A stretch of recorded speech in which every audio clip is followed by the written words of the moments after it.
Whoever thought that places that were meant to bring laughter and joy could end up being so desolate, abandoned, and scary, like the spooky ghost stories of the Six Flags in New Orleans, or the infamous park built right outside of a forest known for mass suicide. Stick around, as today we're talking about 10 scary abandoned amusement parks. Don't forget to smash the like button, subscribe to The Supreme, and click the notification bell for more lit content. Let's get rolling.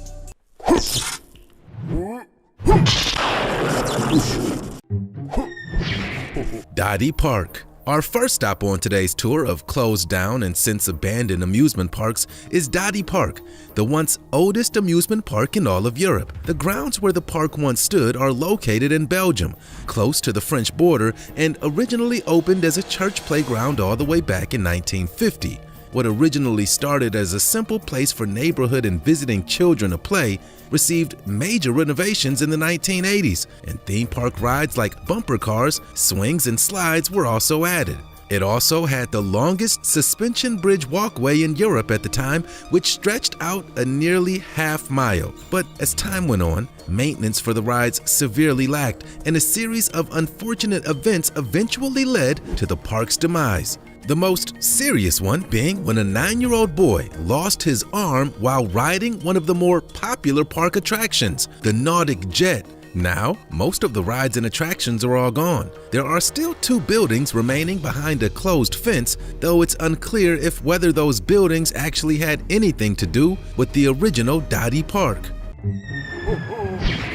Six Flags, New Orleans. If you know anything about New Orleans, Louisiana, it's that there are more ghost stories revolving around that city than a little bit. Coincidentally, one of the more haunted places in all the area, according to local lore, is now the abandoned Six Flags. The park, which originally opened under the name Jazzland, was devastated in 2005 by Hurricane Katrina. The devastating storm claimed 80% of the park. 4 to 7 feet of standing water stood there for over a month, and it never was able to reopen.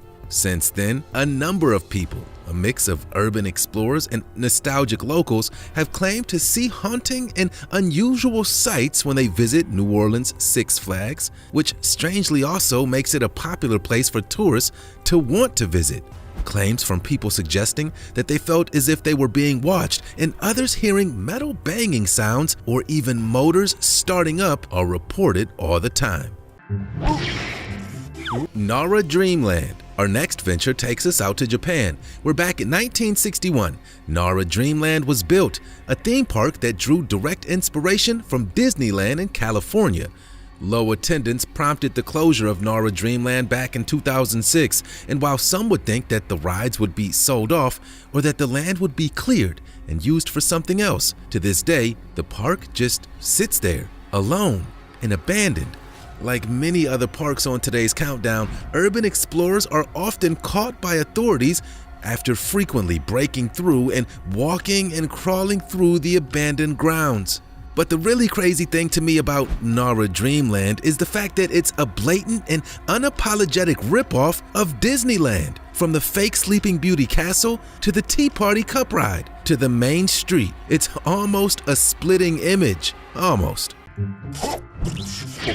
Disney's River Country. Speaking of Disney World, up next we don't have another knockoff, we've got the real thing. Well, a version of the real thing. Disney's River Country was added to Walt Disney World in Florida back in 1976, and it was celebrated as Disney's first ever water park. Sounds like a ton of fun, right? A water park backed by Disney's cachet? That sounds like a win-win. Well, it was, but it's not anymore. In 2001, at the end of the season, the park closed down like it normally would. But in 2002, it never reopened. At first, rumors of a renovation circled the area. In 2005, the Walt Disney Company officially declared the park permanently closed. There are only rumors as to what led to its demise. Some say that after 9/11, the company would simply look to make some financial cuts. Across the board, employees' hours were reduced and constructions on certain projects were halted. Maybe it was just a money-saving move.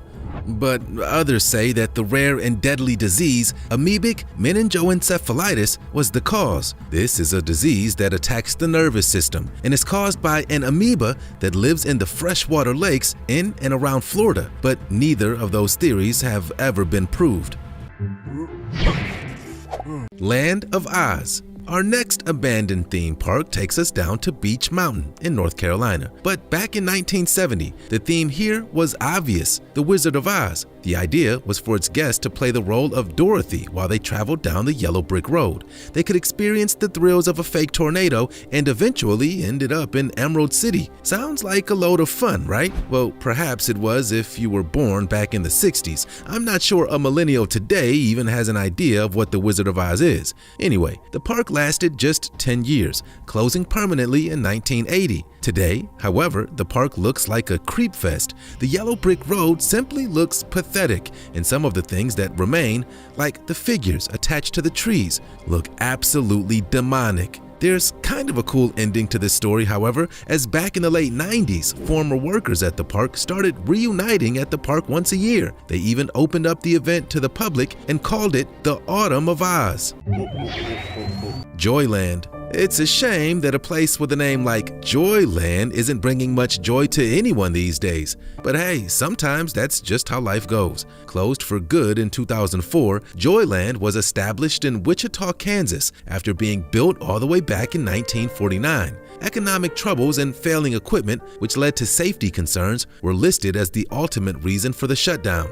Joyland was no little theme park. It was equipped with 24 different rides, a roller coaster built in 1949, and a mammoth military band organ, whatever that is. It's also reported that even today, there are groups looking to raise money to purchase renovation rights for this particular park, but there's no decision made on that at the moment. So, for now, you can check out all the creepy images of this desolate area right here. Gulliver's Kingdom. Now, this next entry is a bit creepy, but also may have had the shortest actual life of any of the parks on today's list. This is Gulliver's Kingdom, and it can be found in Kamikuishiki, Yamanashi Prefecture, Japan. The park opened in 1997, and after just 4 years of terrible ticket sales, it closed up in 2001. The lacking sales, however, probably had more to do with the location that the park was built rather than the park itself. If you visited our channel before, then you may have heard of Aokigahara, also infamously known as Japan's Suicide Forest. You can guess why the forest is infamous and apply that to the same reason why partygoers may have stayed as far away from that area as humanly possible.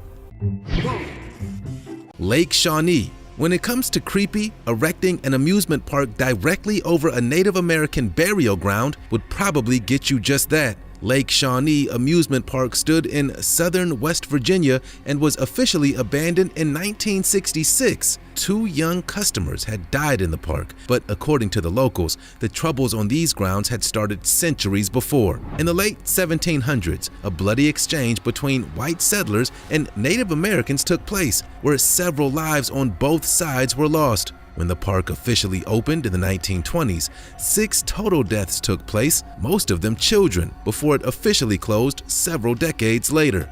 Over the years, tales of people seeing ghosts of children, sometimes little girls dressed in bloody dresses, were seen by the patrons. Creepy, right?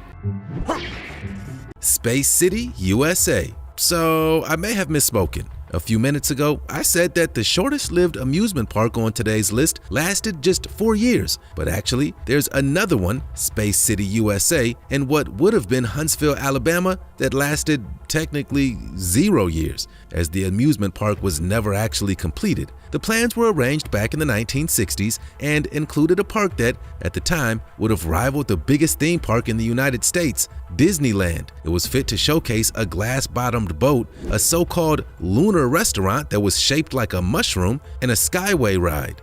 There were different themed areas in the works, all things that would have been very advanced for their times. Things like a lost world with dinosaurs, an area that provided patrons with a moon-like experience simulation, and even a Land of Oz. Go figure. The hype surrounding the park was extremely high, and locals, teenagers especially, were super excited to have such a powerful park so close to home. The park, however, never made it through construction for reasons that essentially equated to being too expensive to produce.